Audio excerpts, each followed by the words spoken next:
Le président de la République tient une réunion avec les ministres dont les attributions se recoupent avec celles des collectivités régionales.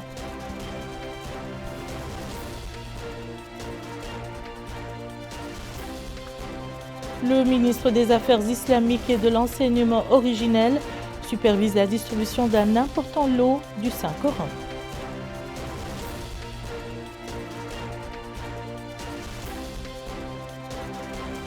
Le ministre de la Santé réceptionne un nouveau lot de matériel médical, dont de la République populaire de Chine.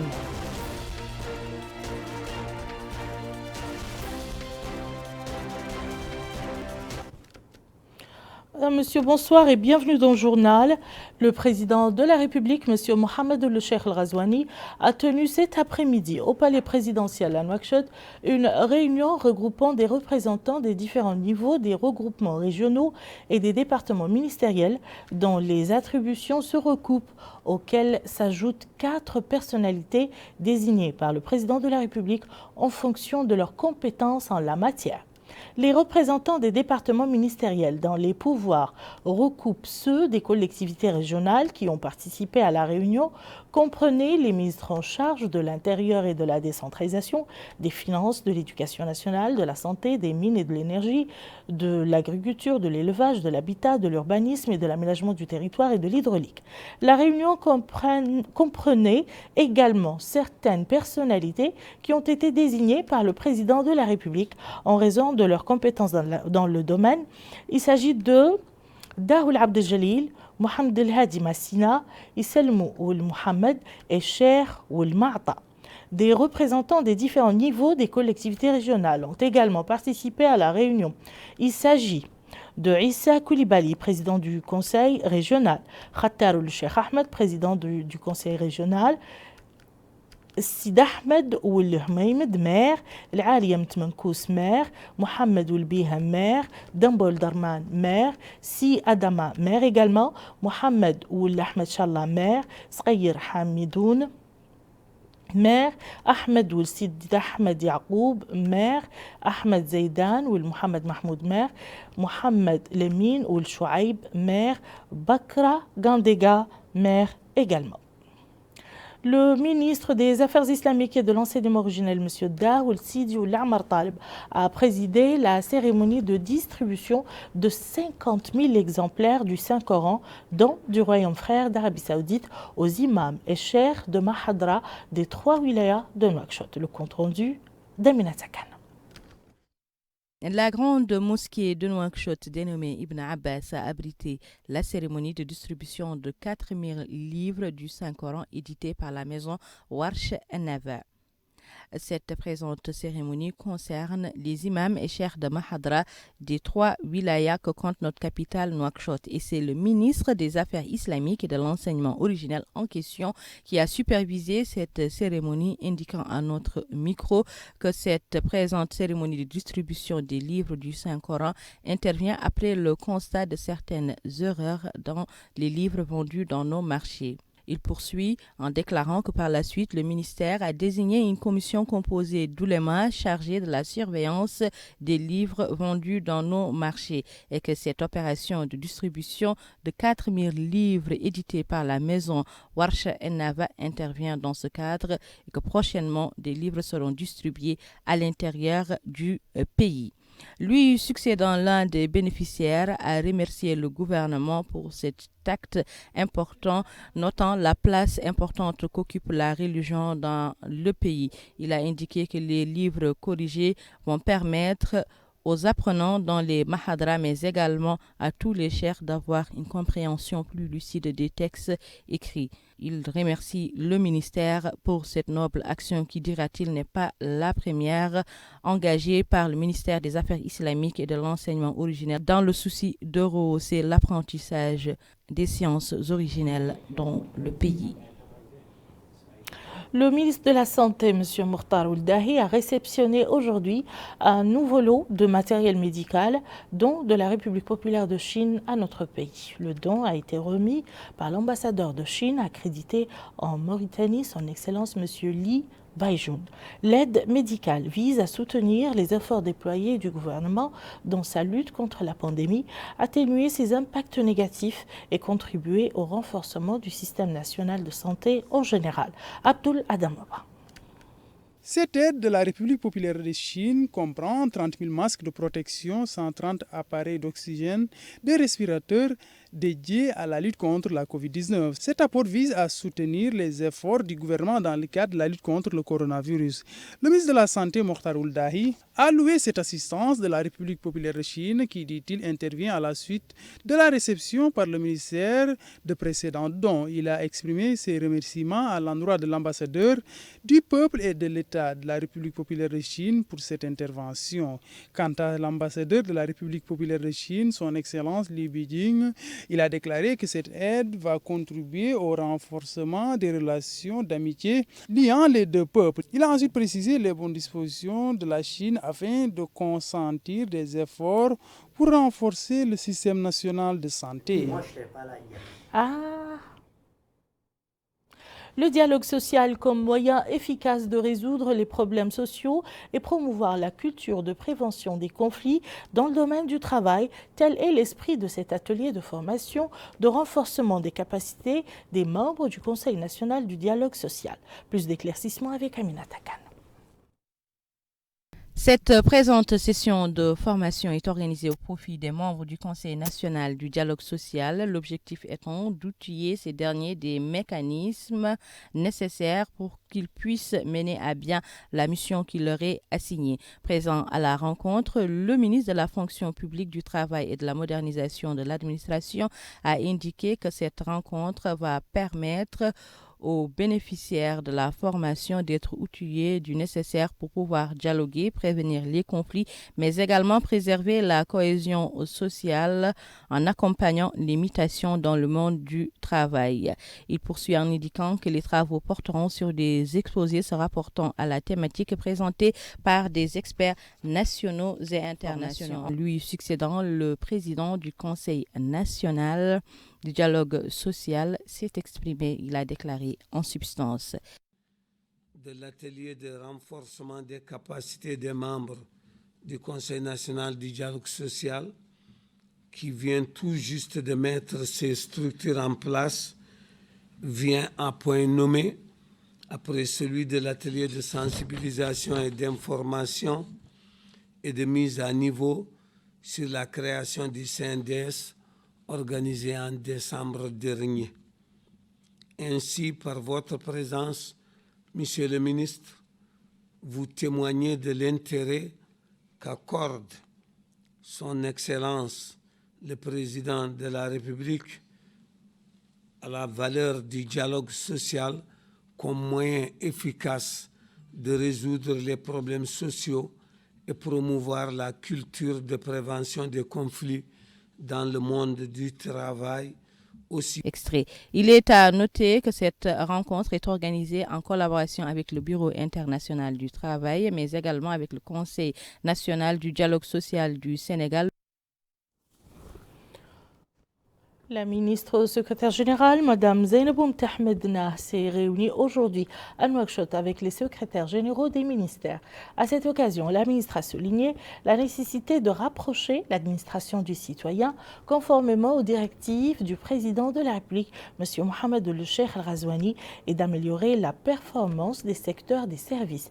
La réunion a porté sur l'exécution des tâches confiées aux départements gouvernementaux à la lumière de ces directives clairvoyantes, les moyens de surmonter les difficultés et de dynamiser le contrôle des projets afin d'accélérer leur mise en œuvre.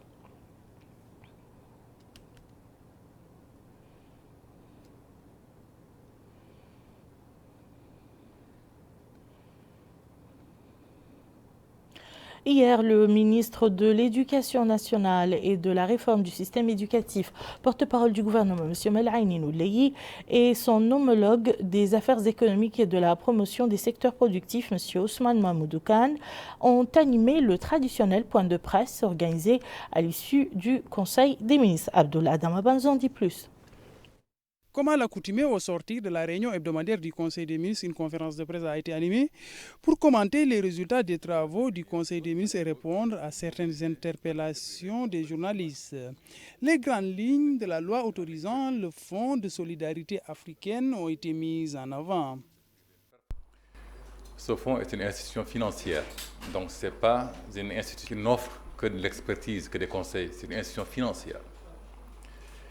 Elle apporte ses garanties à des prêts levés, mobilisés par le secteur privé ou par le système bancaire mauritanien ou non mauritanien.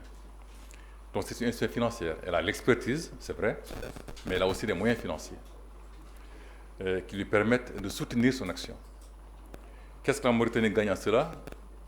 Vous savez, l'économie d'un pays repose ou devrait reposer de façon durable sur le secteur privé. Nous avons besoin d'un secteur privé fort, nous avons besoin d'un secteur privé performant, nous avons besoin d'un secteur privé qui joue le jeu de la concurrence. Et ce secteur privé, l'État fait ce qu'il peut au niveau réglementaire pour faciliter son épanouissement, mais de temps à autre, ils ont besoin aussi d'appui, que l'État leur offre des instruments complémentaires pour qu'ils s'épanouissent davantage. Et ici, en adhérant au Fonds de solidarité africain, ce fonds pourra intervenir en Mauritanie, en soutien au secteur privé mauritanien. Le ministre de l'Éducation nationale et de la réforme du système éducatif, porte-parole du gouvernement, a répondu à une interpellation de journalistes sur la question concernant le Sahara occidental. Mohamed Melani Ouleye a déclaré à cet effet que la position de la Mauritanie reste constante, à savoir une neutralité positive en phase avec les décisions des Nations Unies. Il a précisé que notre pays reste prêt à jouer un quelconque rôle pour faire évoluer cette question. Il a aussi répondu à une question relative à la confiscation par la douane malienne d'importantes quantités d'or. Il a à ce titre indiqué que les matières premières, à l'image de l'or, sont souvent objets de contrebandiers. Les autorités maliennes, dit-il, ont pu arrêter les contrebandiers. Les investigations, indique-t-il, sont en cours du côté malien, assurant par ailleurs que les autorités prennent très au sérieux cet état de fait afin que cette situation soit éclaircie et les dispositions nécessaires prises dans ce cadre. Il a enfin évoqué les récentes annonces de la Société nationale industrielle et minière SNIM concernant la hausse des émoluments des employés de cette entreprise. Il a à ce titre indiqué qu'il s'agit de la concrétisation de l'engagement du président de la République afin d'aider la SNIM à sortir de la situation difficile dans laquelle elle se trouvait. Clôture de la 3e édition du concours de mémorisation et de récitation du Saint-Coran organisé par la commune de Riyad. Les participants à ce concours proviennent des 50 mahadras de la Mqata. Plus de détails avec Bokar Boylaba.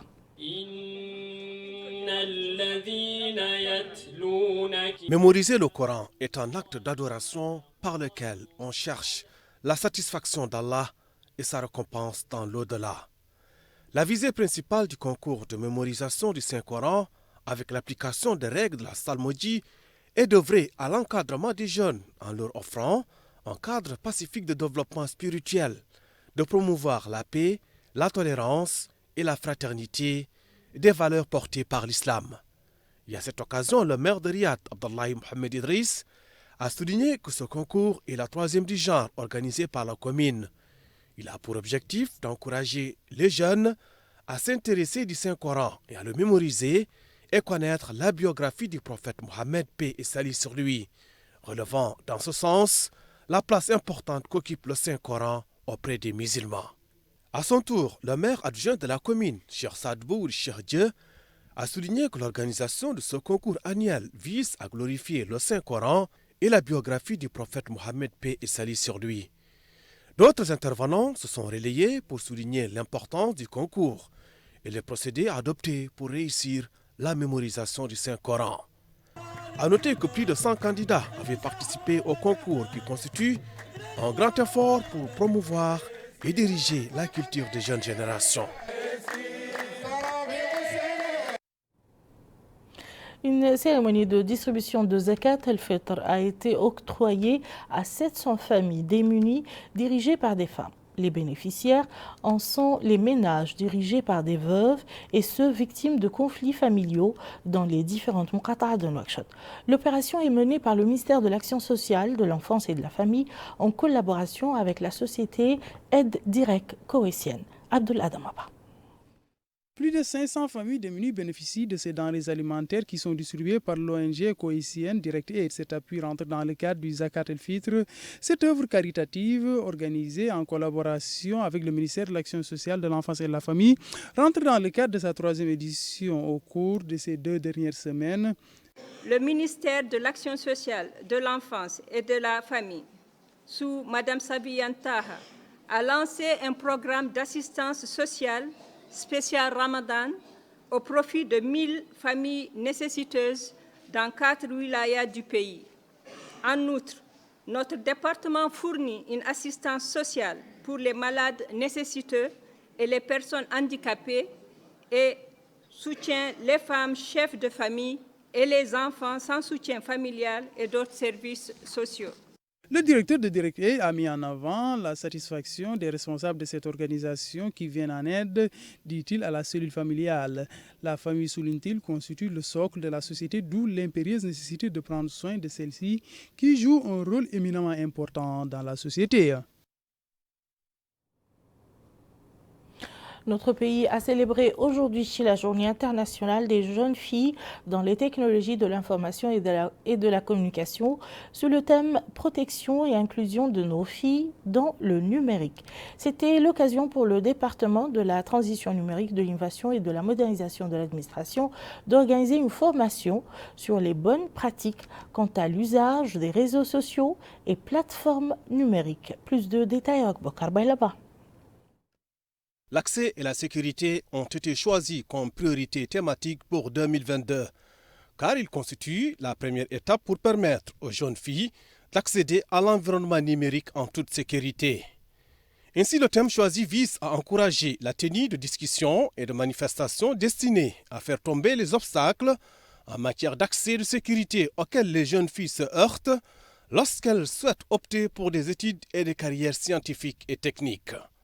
Et dans l'allocution prononcée à cette occasion, la chargée de mission au ministère de la Transition numérique, de l'Innovation et de la Modernisation de l'Administration, Mme Matisha Mintabakar Oulseid Ahmed, a indiqué que la commémoration de cette journée par notre pays intervient dans une circonstance où les hautes autorités du pays sont conscientes de l'importance du numérique dans le développement en mettant en place des politiques et des programmes ciblés. Elle a ajouté que cette tendance est confirmée par l'invitation faite par le président de la République, M. Mohamed El-Cheikh El-Ghazouani, à la jeunesse à encourager la créativité, l'innovation et la recherche. L'assistance a eu également droit à l'intervention de la représentante régionale de l'Union internationale de télécommunications, qui a indiqué que cette journée a été initiée en 2011 par l'Union internationale de télécommunications, rappelant que l'accès et la sécurité sont une priorité objective pour 2022. A noter que cette journée commémorative était l'occasion pour un groupe de 40 jeunes filles de bénéficier d'une formation sur les bonnes pratiques d'utilisation des réseaux sociaux et des plateformes numériques. Et selon les données les plus récentes et publiées par l'Union internationale des télécommunications, 48% des femmes dans le monde utilisent l'Internet contre 50% des hommes. Cap sur Tigint où s'est ouvert un atelier technique et de présentation des résultats de l'enquête ayant pour objectif l'état des lieux de l'utilisation du mercure dans les structures sanitaires en Mauritanie. L'atelier a été organisé par le ministère de la Santé en collaboration avec l'OMS. Eminem Takhlil. C'est afin de protéger les citoyens de la mauvaise utilisation du mercure, surtout dans les structures sanitaires, qu'a été organisé cet atelier de restitution et de présentation des résultats de l'enquête menée à cet effet. Le danger que représente la pollution au mercure au niveau des institutions sanitaires et son impact sur la santé et l'environnement, ainsi que les voies et moyens d'en limiter progressivement l'utilisation, étaient, entre autres, des thèmes qu'a abordé le directeur de l'organisation. et de la planification au ministère de la Santé, Ali Ouelmaïda, qui a précisé que la lutte contre la contamination au mercure et la gestion des déchets des appareils employant cette substance font partie intégrante du programme annuel d'assainissement du ministère. Un programme qui prévoit la sensibilisation à l'utilisation en toute sécurité de ce métal, surtout dans les domaines qui le requièrent le plus, tels que l'artisanat et certaines méthodes utilisées par les orpailleurs. Pour sa part, le représentant de l'OMS a affirmé que le présent atelier répond aux exigences de la Convention de Minamata portant interdiction de l'utilisation du mercure. Enfin, les conférenciers ont expliqué les dernières découvertes par rapport à l'utilisation de cette substance, ainsi que les voies et moyens d'en mesurer l'ampleur en Mauritanie avant de procéder à la programmation de l'élimination de ce métal liquide. Une soirée de distribution de prix aux lauréats du concours de récitation du Saint-Coran et des enseignements du rite malékite a été organisée par la Mahadra Jama'at al-Hamd dans la wilaya de l'Adrar et plus précisément à Attar. Eminem Tahlil toujours. La 10e édition de la compétition coranique et du rite malikite organisée par la Mahadra Jama' al-Hamd du quartier Barka ou Amara a été clôturée en présence du wali de l'Adrar, M. Jacques Abdelrazak, qui a mis en exergue lors de son intervention l'intérêt qu'accordent les pouvoirs publics à l'enseignement originel en général et au Saint-Coran en particulier. L'appui aux mahadras existantes et l'ouverture de nouvelles autres avec la prise en charge des imams sont entre autres des preuves concrètes de cet intérêt. 44 étudiants de mahadra ont bénéficié de prix et attestations de distinction pour les résultats honorables qu'ils ont pu atteindre durant la compétition. Une approche adoptée, selon le directeur régional des affaires islamiques Mohamed Mahmoud Mohamed Lemine, sur l'ensemble du territoire national où des mahadras exemplaires sont entièrement pris en charge par l'État, et ce à travers le ministère des Affaires islamiques et de l'enseignement originel. La compétition, qui jouit d'un grand intérêt de la part des acteurs de la wilaya de l'Adrar, a également vu la participation des représentants du peuple, dont le maire Moussaïd Datar, qui a loué l'organisation, la fluidité du déroulement et la qualité des prestations remarquées lors de la compétition. Enfin, l'organisateur de la compétition, M. Mohamed Ali Chaban, a expliqué que l'objectif général de cette activité est d'être au service du livre saint et d'élever le niveau des connaissances du Saint-Coran dans la wilaya de l'Adrar afin d'assurer la transmission des bonnes mœurs et de la foi islamique monothéiste aux générations futures. La cérémonie a également été l'occasion de remettre des attestations de remerciements au wali de l'Adrar, M. Jacques Abdelrazak, et à certaines personnalités de la wilaya pour leur rôle facilitateur et leur contribution à la réussite de la compétition.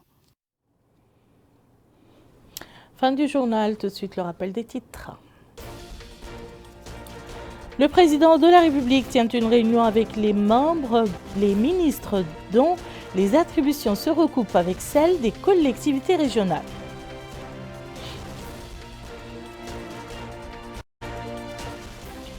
Le ministre des Affaires islamiques et de l'enseignement originel supervise la distribution d'un important lot du Saint-Coran.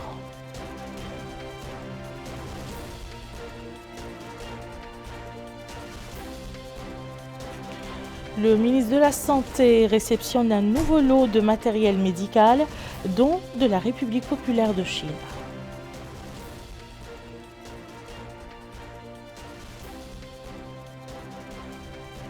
Merci, Madame, Monsieur, de nous avoir suivis. À très bientôt, Inch'Allah.